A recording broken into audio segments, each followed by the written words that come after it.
Hello নমস্কার বন্ধুরা। এর আগে অনেক রকম সবজি গাছের ভিডিও আপনাদের সামনে নিয়ে এসেছি, কিন্তু এবারে যে ভিডিওটা নিয়ে আসছি দেখুন, অত্যন্ত দুঃখের বিষয় যে অত্যাধিক গরমের ফলে পরে যে অতিবৃষ্টি হলো, সেই বৃষ্টিতে আমাদের কুমড়ো গাছ চাষ করা হয়েছিল। সেই কুমড়ো গাছগুলো অত্যাধিক বৃষ্টি হওয়ার ফলে ডুবে গেছে এবং অনেক কুমড়ো নষ্টও হয়ে গেছে। অনেক কুমড়ো ডুবে আছে, কুমড়ো গাছও ডুবে আছে। আপনারা দেখুন, অনেক কুমড়ো ডুবে যাওয়ার ফলে আমরা বেশ কিছু কুমড়ো আজ তুলে নিয়েছি। কিছু করার নেই, ছোট ছোট কুমড়ো, কচি কুমড়ো তুলে নিয়েছি। এই কুমড়োগুলোকে নিয়ে আমার মেয়ে আনিকার সঙ্গে আপনাদের একটি ভিডিও শেয়ার করলাম।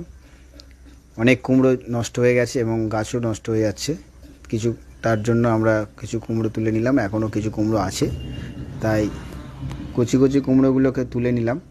এবং এর সঙ্গে সঙ্গে আমাদের শসা গাছ চাষ করা হয়েছিল, সেই শসা গাছগুলো নষ্ট হয়ে যাচ্ছে, কুমড়ো গাছগুলো নষ্ট হয়ে যাচ্ছে। কুমড়োগুলো আমরা নিয়ে একটা ছোট ব্লগ করে দিলাম। কেমন হয়েছে আপনারা বলবেন কমেন্টের মাধ্যমে। এবং আনিকা এই কুমড়োগুলোকে নিয়ে খেলা করছে, আপনারা দেখুন। এরপরের ভিডিও আমাদের শসা গাছের ভিডিও আপনারা দেখাবো, তার আগে আমি কুমড়ো গাছগুলোকে নিয়ে একটা আপনাদের ভিডিও দেখলাম।